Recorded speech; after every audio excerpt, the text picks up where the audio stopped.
Direk Cathy Garcia Sabana, abay naloka sa ginawa ni ng Don Bell sa set ng Tayo sa Wakas. Ang lahat na yan, isa pong nakakakilig, at talaga namang hindi po natin na pwedeng palagpasin ng ilan sa mga balitang ito. Kasi nga po, maski po si Direk Cathy Garcia Sabana ay talagang naloloka dito po sa asaran nitong si Donnie at si Mr.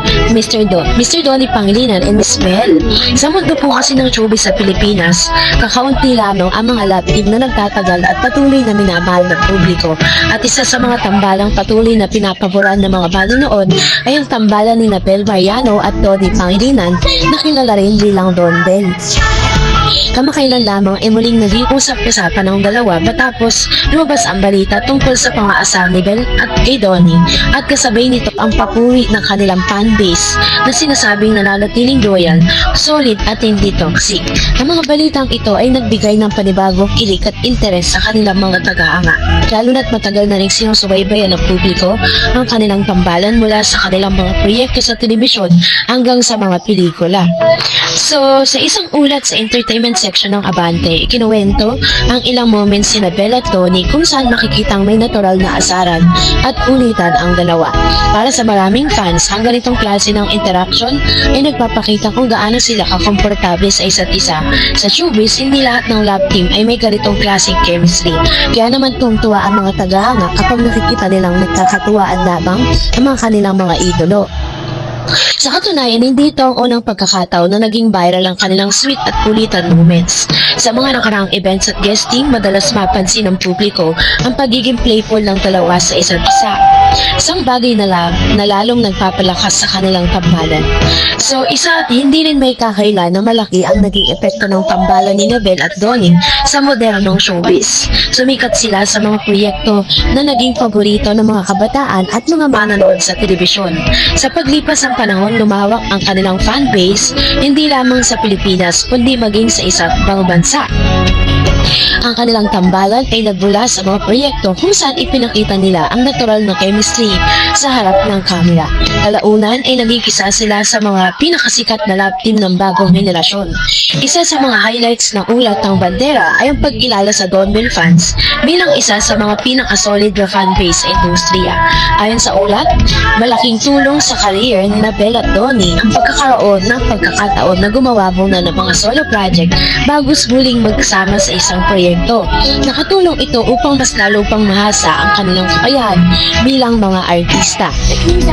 Sa kabila ng kanilang mga hiwalay na proyekto, nananatiling tapat at supportive ang kanilang mga fans. Hindi tulad ng ibang mga fandom na nagkakaroon ng matinding balayan.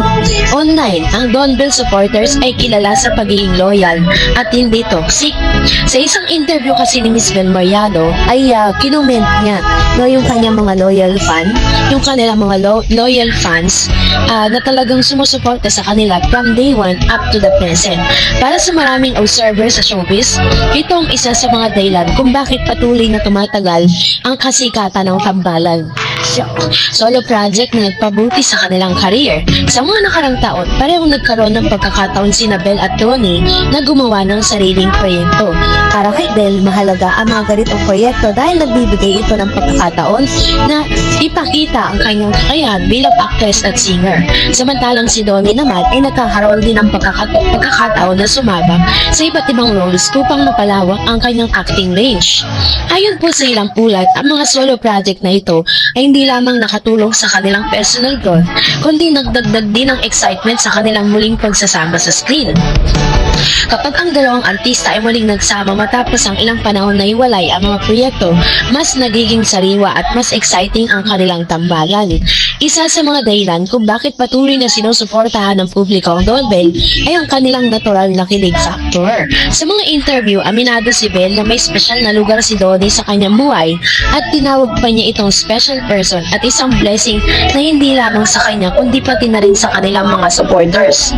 Dagdag pa niya, si Donnie sa mga taong palaging nandyan upang sumuporta sa kanyang karir at personal na buhay.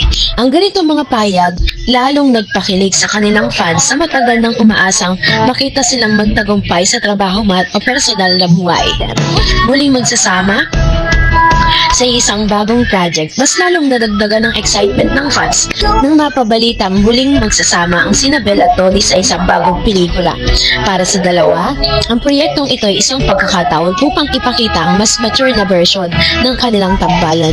Hindi na lamang ito tungkol sa teen romance, kundi sa mas malalim na emosyon at mas komplikadong kwento. Ang pagbabalik na ito ay inaasang magbibigay ng panibagong sigla sa kanilang career at sa kanilang fandom. Sa social media ay agad na nag-trend ang pangalan ni Belle at Donnie matapos lumabas ang mga balita tungkol sa kanilang upcoming projects. Kasi ito po ay nagpapatunay na talagang ang suporta at talagang nakahanap po ng magandang material ang ABS-CBN, ano? At sinasabi nga na parang mas matibay at talagang mas pinalakas pa, no? Ito pong Don Belle, kasi sinasabi nila na yung pagbabalik ni Donnie at ni Belle Mariano sa isang project, ito po ay senyales na magkakaroon pa muli ng mas marami pang projects si Donnie at si Belle. Kasi nga, diba, ang dami pong siniswitch dito kay Mr. Donnie Pangilinan, pero they can never beat Belle Mariano for Donnie. Kahit ang daming intriga na lumalabas, kahit gaano karaming issue na ipinupukol dito kay Donnie at kay Belle Mariano, ay nananatili pa rin silang positibo na talagang ang suporta po ng Don Belle fan ay makukuha nila 100%. Kaya naman sa ngayon, ay talagang pinagbubuti po nila yung kanilang mga ginagawa ngayon dahil ang laki po ng expectation ng publiko sa kanilang pagbabalik on screen. Lalo na't babalik sila hindi sa teleserye but sa big screen na talagang pinaglaanan ng malaking pondo ng Dreamscape at ng ABS-CBN. Kaya naman, so antayin po natin yung kanilang upcoming projects na everybody's really excited, so excited to watch that movie. And that's it for today. For more videos and updates, please don't forget to like and subscribe, and please don't forget to follow my Facebook page, Dareds TV and Dareds Channel. God bless everyone. Dareds Channel, wala ka ba?